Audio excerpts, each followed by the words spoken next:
Ya, Bismillahirrahmanirrahim. Assalamualaikum warahmatullahi wabarakatuh. Yang dihormati Prof. Madya Dr. Rasidah Ahsyad selaku pensyarah bagi kursus EPPM 6313 Kaedah Pendidikan Kuantitatif. Jadi pada hari ini kami akan menyampaikan berkaitan tugasan kumpulan kami iaitu Workplace Bullying, Employee Performance and Behaviours, the Mediating Role of Psychological Wellbeing. Jadi ahli kumpulan kami terdiri daripada saya sendiri, Arhaida Abdul Rahman, Puan Nurliana binti Muhammad Ali dan Puan Cik Wan Syahirah binti Zainul Abidin. Okay, next. Okey, dari segi isi kandungan yang akan kami bentangkan terdapat 9 iaitu pendahuluan, kajian kepustakaan, hipotesis, metodologi kajian, penemuan kajian, dapatan kajian, imitasi kajian, cadangan kajian akan datang dan yang ke-9 kesimpulan. Okey, seterusnya. Okey, dari segi pendahuluan, mohon Yang Nak untuk besarkan sikit.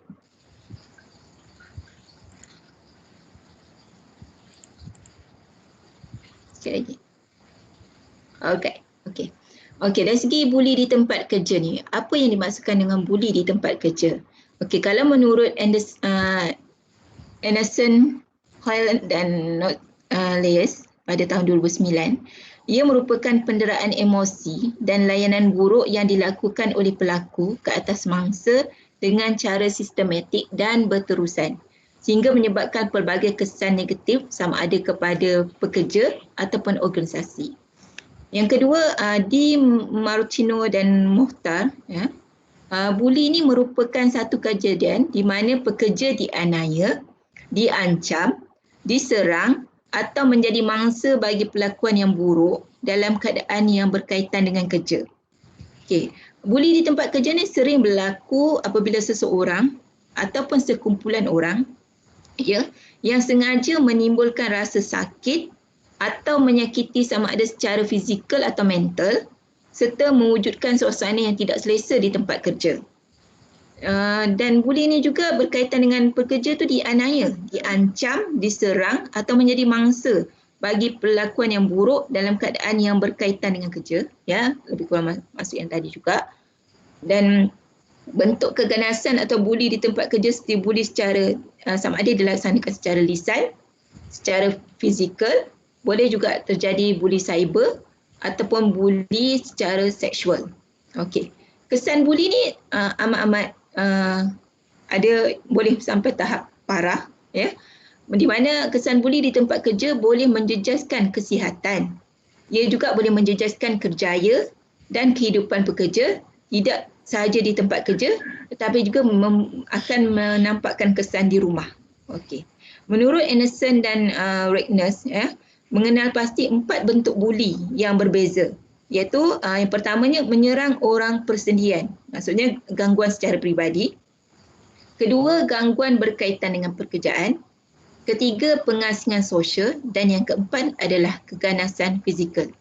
Okay, next. Okey. Turunkan sikit. Okey. Contoh buli di tempat kerja. Okey, terdapat banyak contoh buli di tempat kerja yang boleh kita tengok dan boleh kita lihat, sama ada di newspaper ataupun di media massa. Okey, yang pertamanya diberikan kerja yang bukan dalam bidang ataupun skop kerja. Diberikan tidak mengikut tugas yang memang telah termaktub ataupun termasuk dalam senario tugas. Okey, itu yang pertama. Kedua, tarikh akhir kerja yang tidak munasabah. Kadang-kala orang atas, biasanya yang dilaksanakan oleh orang atas, sengaja memberi tarikh untuk menyiapkan satu tugas tu, katalah dalam tempoh yang amat tidak munasabah. Contohnya sehari untuk siapkan banyak kerja, contohnya. Okey, yang ketiga, sengaja menukar jadual kerja tanpa sebab, tanpa diberitahu kepada pekerja. Okey, kemudian dimalukan, dipersendakan di depan pekerja lain. Ya, sengaja dimalukan, mengaibkan pekerja tersebut di khalayak pekerja lain ataupun di khalayak ramai. Okey, kemudian seterusnya layanan yang tidak adil, ya. Sentiasa dikritik atas kesilapan, maksudnya sekiranya pekerja tersebut melakukan kesilapan akan sentiasa diungkit, akan sentiasa dikritik dan diulang-ulang di depan pekerja tersebut. Kemudian meminggirkan pekerja, maksudnya pekerja ini diasingkan ataupun di-ignore, dipinggirkan, tidak dipedulikan, ya. Okey, ini pun adalah contoh buli juga. Kemudian pendapat tidak dihiraukan, ya. Pekerja memberi banyak pendapat tetapi tidak dihiraukan. Okey, kemudian menjadi mangsa gurauan yang melampau. Itu juga adalah contoh buli di tempat kerja. Seterusnya sasaran ejekan dan makian, ya, sama ada ejekan atau pemakian, diugut atau didera secara mental dan fizikal. Kemudian sengaja menyembunyikan maklumat bagi menyusahkan pekerja. Contohnya maklumat yang diperlukan oleh pekerja, contoh untuk kenaikan pangkat, untuk prestasi kerja, sengaja disembunyikan. Jadi benda ni akan menjejaskan pekerja tersebut. Okey, seterusnya.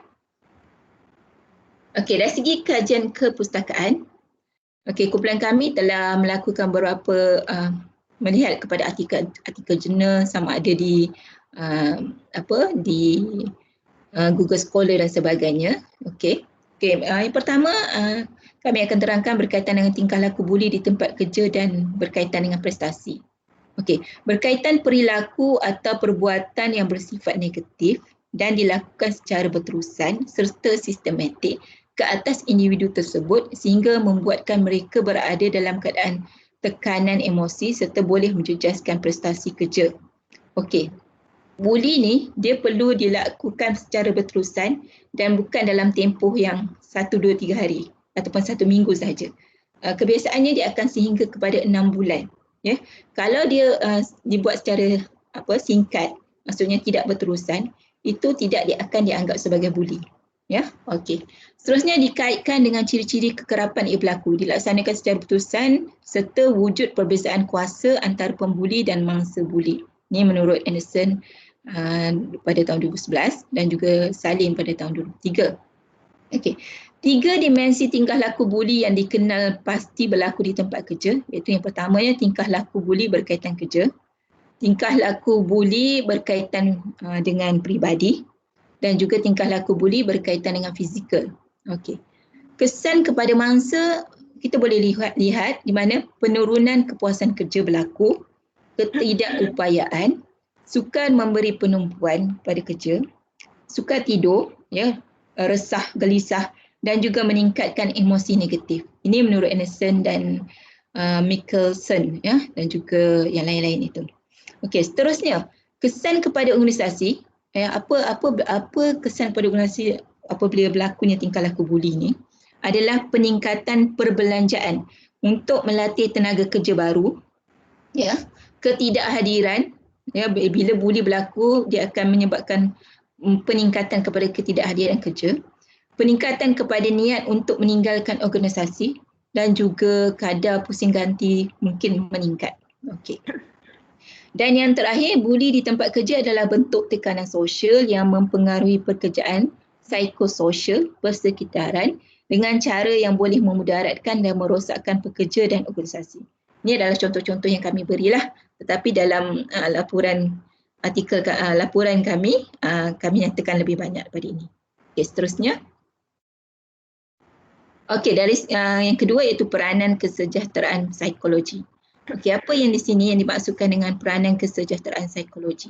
Okay, kesejahteraan psikologi di tempat kerja penting dalam mewujudkan tempat kerja yang selesa demi untuk mencapai sasaran kerja yang ditetapkan menurut Wen Hon pada tahun 2004. Kita dapat 2 petunjuk yang popular berkaitan dengan kesejahteraan psikologi pekerja, iaitu pertamanya kepuasan kerja dan keduanya kemurungan pekerjaan. Okey. Terdapat juga kemungkinan bahawa buli di tempat kerja boleh mempengaruhi aspek kesejahteraan psikologi, kepuasan kerja dan kemurungan seperti yang dimediator oleh prestasi kerja. Okey, nanti kita akan terangkan dari segi dapatan nanti. Okey, dan yang seterusnya teori oleh Nelson dan Anderson menunjukkan bahawa pendedahan terhadap buli di tempat kerja cenderung mempengaruhi, okey, yang pertamanya pekerjaan seperti kurang kepuasan kerja dan kurang komitmen terhadap organisasi. Dan keduanya kesihatan, itu seperti mudah sakit, letih, tidak bermaya, tekanan emosi dan masalah mental. Okey, tingkah laku buli memberi kesan negatif kepada emosi fizikal dan keupayaan kerja mangsa seperti perasaan cemas, serangan panik, rasa rendah diri, alami simptom stres, kemurungan, tekanan darah tinggi, migrain dan sakit jantung serta penurunan kepuasan kerja dan komitmen. Ini menurut Nielsen dan juga yang lain-lain itu. Okey. Seterusnya. Okey, dari segi hipotesis ni, jadi saya serahkan kepada Puan Nuliana ya. Dipersilakan. Okey, terima kasih Puan Haida. Okey, berkaitan dengan hipotesis kajian ini terbahagi kepada 3 pecahan, iaitu A1A, kepuasan kerja akan menjadi perantara di antara buli tempat kerja dan prestasi tugas. A1B pula, kemurungan yang berkaitan dengan pekerjaan akan menjadi penghubung hubungan antara tempat kerja buli dan prestasi tugas. Bagi H2A, kepuasan kerja akan menjadi perantara hubungan antara buli tempat kerja dan tingkah laku kewarganegaraan organisasi yang disasarkan secara individu (OCBI). H2B pula, kemurungan yang berkaitan dengan pekerjaan akan menjadi penghubung hubungan antara tempat kerja buli dan tingkah laku kewarganegaraan organisasi yang disasarkan secara individu (OCBI). Manakala H3A, iaitu kepuasan kerja akan menjadi perantara hubungan antara buli tempat kerja dan tingkah laku kerja kontrak produktif interpersonal.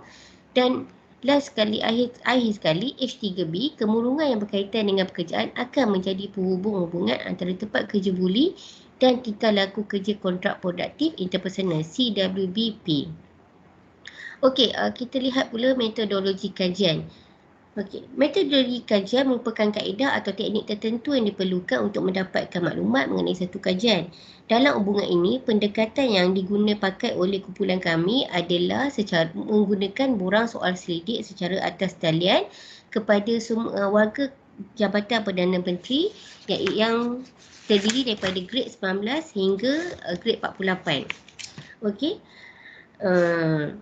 Proses soal selidik ini dijalankan secara ringkas dengan memberi penerangan ringkas daripada penulis berhubung tujuan soal selidik dilakukan dan menyatakan bahawa segala maklumat peribadi adalah dirahsiakan melalui halaman pertama borang soal selidik ini secara atas talian. Soalan soal selidik lebih bertumpu untuk mendapatkan data tentang hubungan antara buli dan kesejahteraan psikologi serta hubungan antara petunjuk kesejahteraan, psikologi dan prestasi. Seramai 162 orang responden telah menjawab soalan soal selidik secara atas talian bagi mendapatkan maklum balas data kajian. Borang soal selidik ini dibahagikan kepada 2 bahagian, iaitu bahagian A yang berkaitan dengan demografi responden, iaitu berkaitan dengan latar belakang responden seperti umur, jantina, tahap kelulusan akademik tertinggi, bangsa, tempat bertugas iaitu bahagian, kumpulan dan grade jawatan serta tempoh perkhidmatan di organisasi. Manakala bahagian B pula terbahagi kepada 6 seksyen, iaitu seksyen pertama berkaitan dengan tingkah laku kewarganegaraan organisasi yang disasarkan secara individu (OCBI). Seksyen kedua pula berkaitan dengan kepuasan kerja (job satisfaction). Seksyen ketiga iaitu berkaitan dengan prestasi tugas. Seksyen keempat berkaitan buli di tempat kerja. Seksyen 5 berkaitan keburukan di tempat kerja dan seksyen 6 berkaitan dengan tingkah laku kerja kontrak produktif interpersonal (CWBC). Okey, kaedah dalam hubungan ini instrumen utama yang digunakan dalam kajian ialah borang soal selidik ini. Ia digunakan untuk memperolehi data kuantitatif. Soalan soal selidik ini dibina dengan merujuk kepada soalan soal selidik yang digunakan dalam kajian lepas dan seterusnya soalan soal selidik ini diubah suai berdasarkan kepada keperluan objektif kajian kumpulan kami. Okey, penemuan kajian saya serahkan kepada Cik Wan Syahira.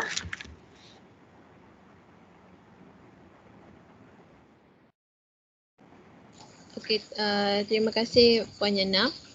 Okey, merujukkan kepada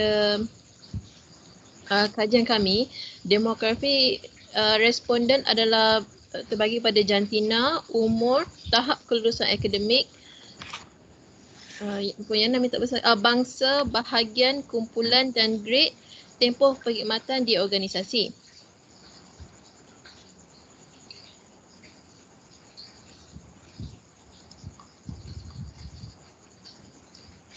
Okey, bagi penemuan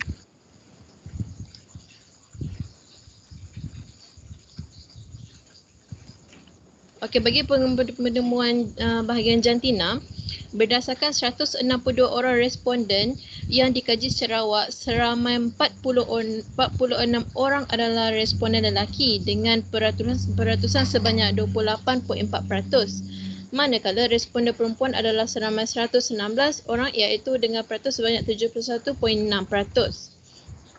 Ikutkan perbezaan antara responden perempuan dan lelaki adalah sebanyak 43%, 43.2%. Manakala bahagian umur, dalam kategori umur, responden dalam kalangan 25 hingga 30 adalah seramai 15 orang,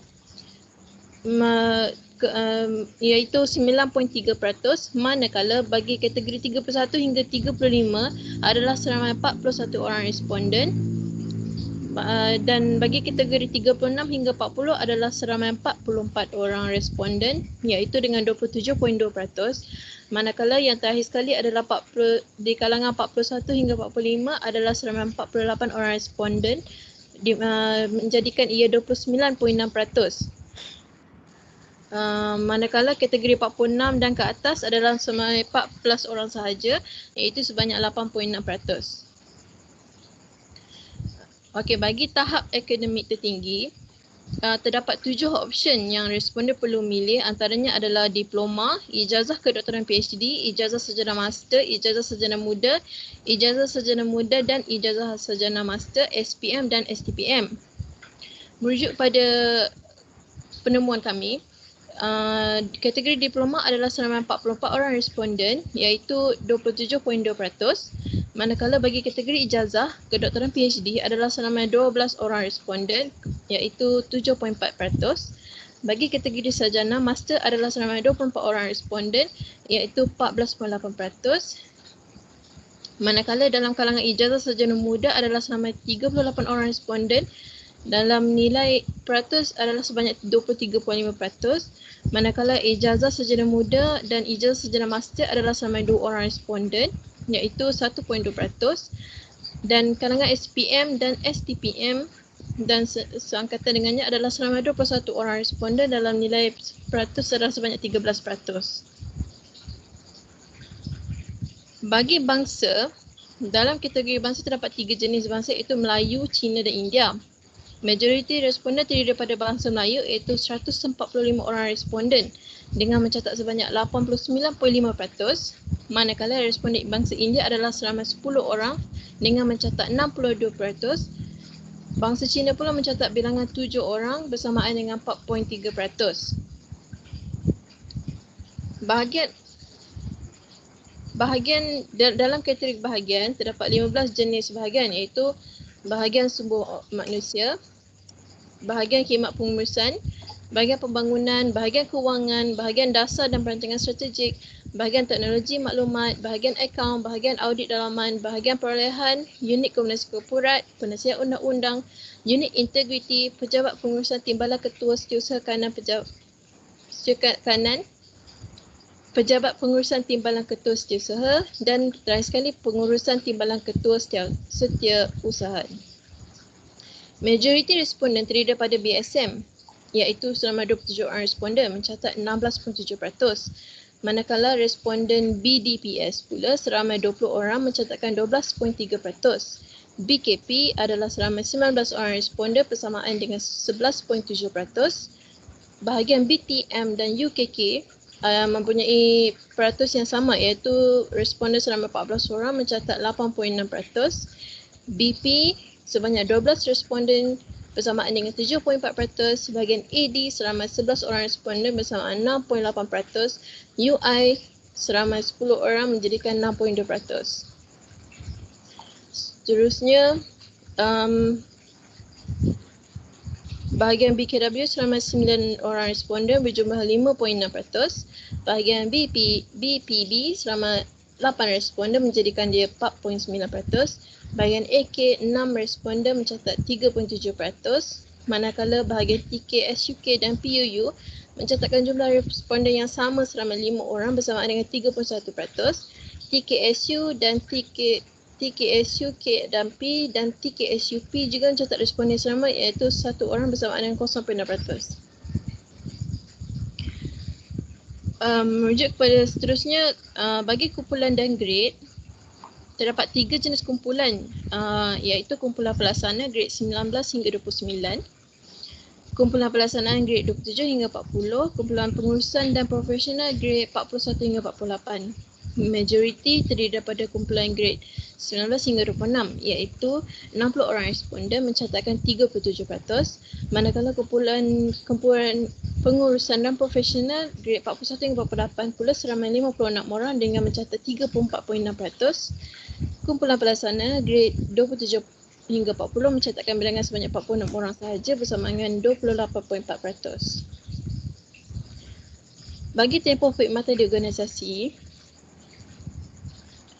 KPM ini terdapat 6 jenis bahagian iaitu tempoh 11 hingga 15, 16 hingga 20, 3 hingga 5, 6 hingga 10 tahun, kurang 2 tahun dan lebih 21 tahun. Majoriti responden kami terdiri daripada perkhidmatan antara 6 hingga 10 tahun. Seramai 57 orang responden dengan mencatat sebanyak 35.2%. Manakala tempoh 3 hingga 5 tahun pula seramai 39 orang responden mencatatkan 24.1%. 11 hingga 15 tahun mencatatkan bilangan 34 orang bersamaan 21%. 16 hingga 20 adalah seramai 24 responden mencatatkan 14.8%. Manakala kurang 2 tahun pula peroleh sebanyak 6 responden bersamaan 3.7% dan tempoh perkhidmatan lebih 21 tahun peroleh 2 responden menjadikan dia 1.2%.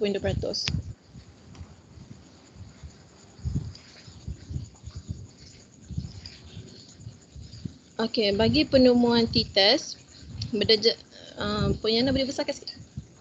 Sekejap. Okey, berdasarkan jadual sampel T-test di atas, hasil analisis daripada 160 responden didapati penyelidikan memperolehi min sebanyak 27.451, sisihan PAY sebanyak 4.1003, di mana buli di tempat kerja dipengaruhi iaitu pemberi ubah bebas.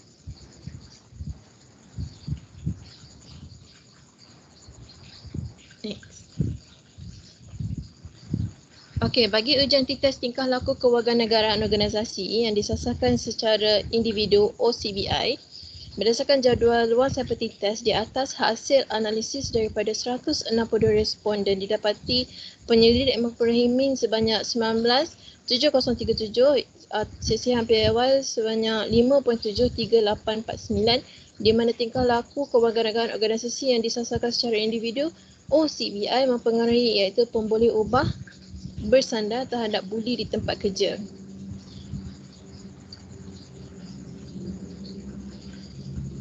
Bagi kepuasan kerja, berdasarkan jadual sampel ini, hasil analisis daripada 160 responden kami didapati penyelidik memperolehi min sebanyak 13.7222, sisihan PAY adalah 1.02908, di mana kepuasan kerja mempengaruhi pemberi ubah bersandar terhadap buli di tempat kerja.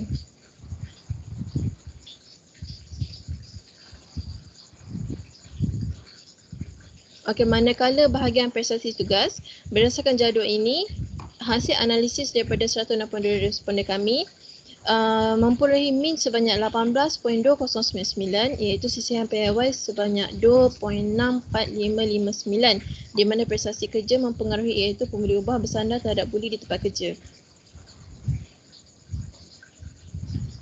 Berdasarkan jadual ini, kemurungan di tempat kerja memperolehi min sebanyak 20.1481, sisihan PAY ialah 2.04065, di mana kemurungan di tempat kerja mempengaruhi iaitu pemberi ubah bersandar terhadap buli di tempat kerja.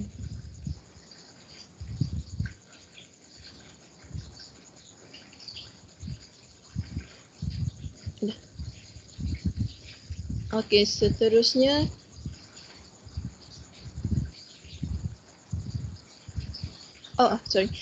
bagi tingkah yang terakhir sekali adalah tingkah laku kerja merujuk kepada menjurut kepada penyelidikan kami ini memperolehi min sebanyak 11.4753, iaitu sisihan PAY sebanyak 2.30096, di mana tingkah laku kerja kontraproduktif interpersonal CWPP ini mempengaruhi iaitu pemberi ubah bersandar terhadap buli di tempat kerja.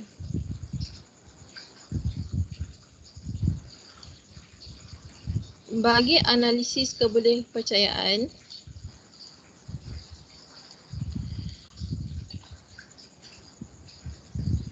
Merujuk kepada jadual OCBI, nilai Crown Batch Alpha ialah 0.850, menunjukkan skala yang baik. Namun begitu, nilai reliability test ini boleh ditingkatkan dengan menunjuk kepada nilai Crown Batch Alpha if item deleted.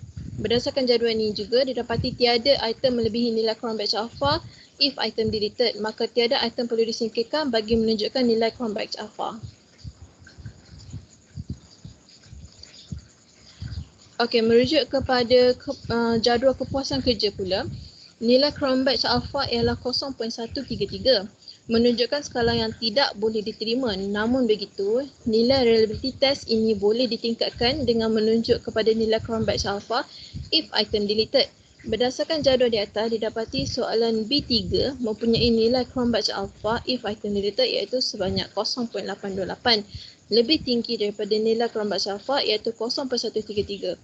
Maka, item soalan B3 boleh disingkirkan bagi meningkatkan Crown Batch Alpha ini.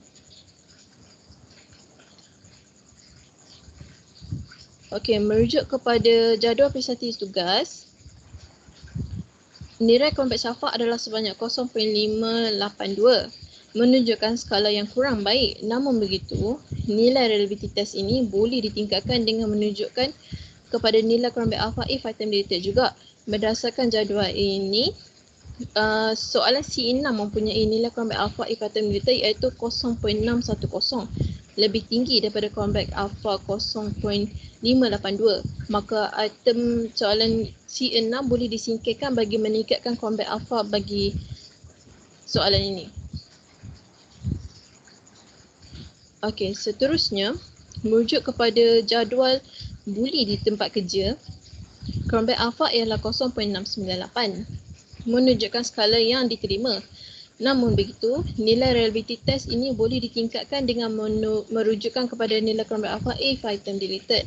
Berdasarkan jadual itu, soalan D17 dan D19 mempunyai nilai Crown Batch Alpha iaitu sebanyak 0.706 dan 0.699 lebih tinggi daripada nilai Crown Batch Alpha iaitu 0.698. Maka soalan D17 dan soalan D19 boleh disingkirkan bagi meningkatkan lagi nilai Crown Batch Alpha. Bagi kemurungan di tempat kerja, nilai Crown Batch Alpha ialah 0.073, menunjukkan skala tidak boleh diterima. Namun begitu, nilai reliability test ini boleh ditingkatkan dengan menunjukkan nilai Crown Batch Alpha if item deleted. Merujuk kepada soalan E1 dan E6, E7 dan E8 mempunyai Crown Batch Alpha if item deleted sebanyak 0.287, 0.262, 0.180 dan 4.7859 E5 lebih tinggi daripada nilai Crown Batch Alpha iaitu 0.073. Maka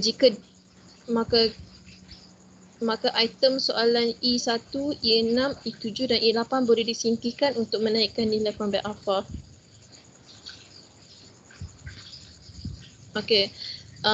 Bagi kebolehpercayaan tingkah laku kerja kontrak produktif interpersonal CWBP, nilai Crown Batch Alpha yang diperolehi adalah 0.772, menunjukkan skala yang baik. Namun begitu, didapati soalan F10 mempunyai nilai Crown Batch Alpha if item deleted adalah sebanyak 0.775, lebih tinggi daripada nilai Crown Batch Alpha 0.772. Maka item soalan E10, F10 boleh disingkirkan bagi meningkatkan lagi Crown Batch Alpha ini. Bagi regresi, para penyidik akan memeriksa atau menggunakan jadual ANOVA bagi menentukan sama ada model ini signifikan atau tidak. Berdasarkan kepada jadual ANOVA ini, analisis menunjukkan nilai F adalah 32.391 dan nilai P adalah 0.000. Oleh itu, nilai P lebih kecil daripada nilai alpha 0.05. Maka ujian regresi ini adalah membuktikan bahawa signifikan dan hipotesis null telah ditolak. Oleh yang demikian, ujian regresi ini menunjukkan bahawa terdapat hubungan yang signifikan iaitu faktor OCBI, kepuasan kerja, prestasi kerja, kemurungan di tempat kerja dan CWBP secara signifikannya telah mempengaruhi tahap kesejahteraan psikologi di tempat kerja.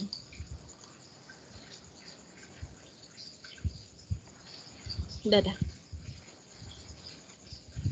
Okey. Pemboleh buah bersandar yang dalam ini adalah buli di tempat kerja. Manakala pemboleh buah tidak bersandar seperti berikut adalah tingkah laku kewarganegaraan organisasi yang disasarkan secara individu OCBI. Kedua adalah prestasi tugas dan tiga adalah tingkah laku kerja kontraproduktif interpersonal CWBP. Mediator adalah kepuasan kerja dan keburukan di tempat kerja.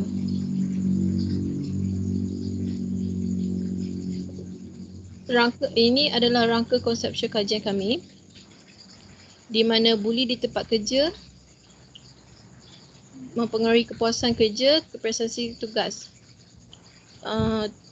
Kemurungan di tempat kerja kepada prestasi tugas dan buli di tempat kerja ke prestasi tugas. Yang kedua adalah buli di tempat kerja mempengaruhi OCBI dan ketiga adalah buli di tempat kerja mempengaruhi CWBP. Okey, seterusnya saya serahkan kepada Puan Ahada.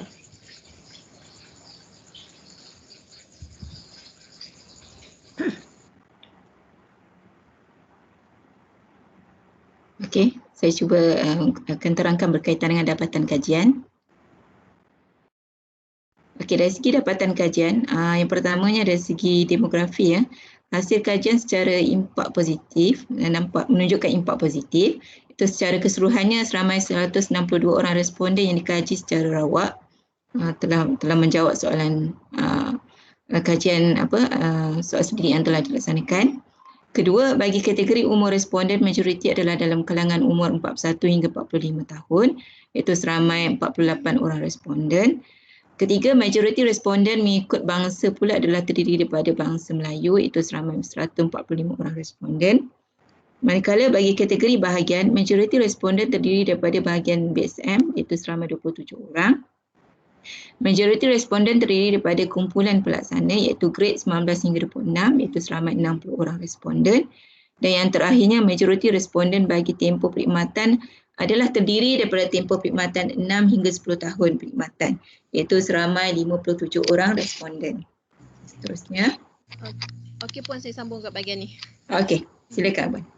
Okey, analisis kebolehpercayaan tingkah laku kewarganegaraan organisasi yang disasarkan secara individu OCBI nilai Cronbach alpha adalah 0.850 menunjukkan skala yang baik. Yang kedua, analisis kebolehpercayaan prestasi tugas nilai Cronbach alpha adalah 0.852 menunjukkan skala yang kurang baik.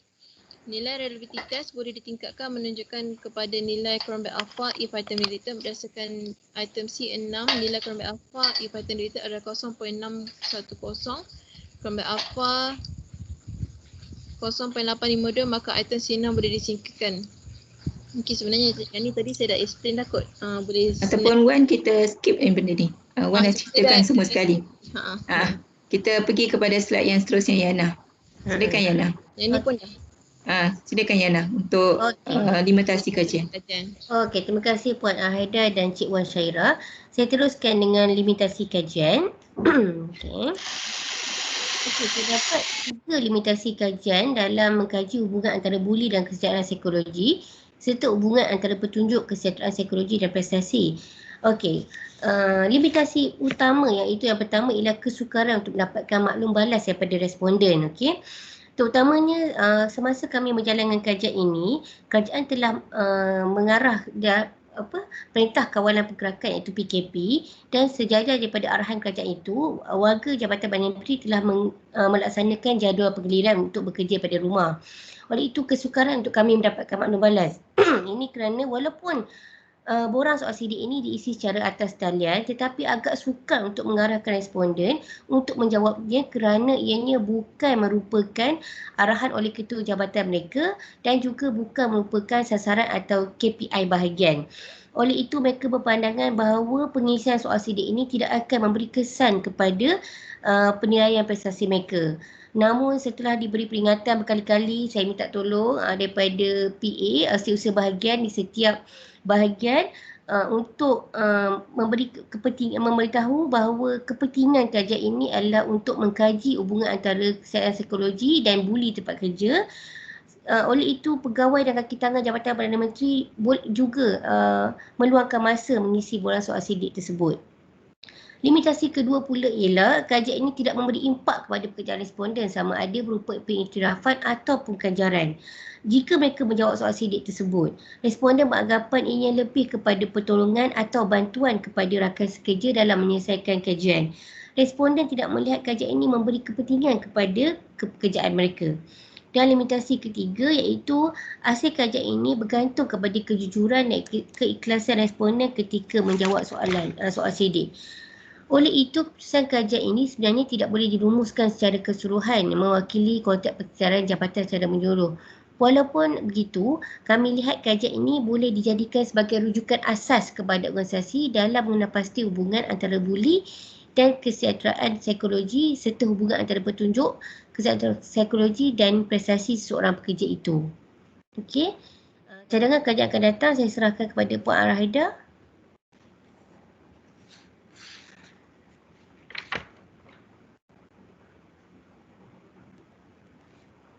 Puan Arahida. Okey, terima kasih. Sorry, saya tak buka mic tadi. Okey, untuk kajian akan datang, kita akan lihat kepada perkara-perkara berikut boleh dilihat. Itu yang pertama, untuk mengkaji pelbagai ukuran dan aspek kesejahteraan psikologi secara serentak sebagai pengantara yang berpotensi dalam hubungan antara buli di tempat kerja dan prestasi kerja pekerja. Okey, yang kedua, kajian juga boleh dilakukan dengan menggunakan saiz sampel yang lebih besar ataupun melibatkan sampel keseluruhan pekerja di organisasi. Sebab yang kita buat ni adalah just sampel untuk kaki tangan bukan menyeluruh, kaki tangan pentadbiran sahaja, grade 19 hingga 48 sahaja. Jadi kajian yang untuk keseluruhan kumpulan grade jawatan di organisasi boleh dilaksanakan. Okey, yang ketiganya, seterusnya kajian juga boleh mengambil kira faktor selain buli seperti tekanan emosi atau stres pekerja dari rumah ataupun faktor masalah dalaman pekerja. Okey, itu berkaitan dengan kajian yang boleh dilaksanakan. Dan seterusnya, okey, kesimpulan. Okey, dari segi kesimpulannya, kesejahteraan di tempat kerja adalah elemen yang penting dalam mewujudkan suasana harmoni di dalam organisasi ataupun tempat kerja. Semua pekerja sewajarnya bersikap profesional dalam melaksanakan tugas dan seterusnya mencapai sasaran yang ditetapkan tanpa ada elemen buli di tempat kerja. Ialah disebabkan kita bekerja, niat kita adalah untuk mencari rezeki bagi keluarga kita. Jadi kalau kata ada perbuatan ataupun perlakuan yang buruk, sedikit sebanyak dia akan menjejaskan rezeki kita. Rezeki tidak berkat ya. Jadi itu sahaja pembentangan daripada kumpulan kami. Diharap doktor menerimanya ya, mendapat pertimbangan dan budi bicara daripada doktor. Sekian sahaja, terima kasih diucapkan. Assalamualaikum warahmatullahi wabarakatuh. Terima kasih. Assalamualaikum.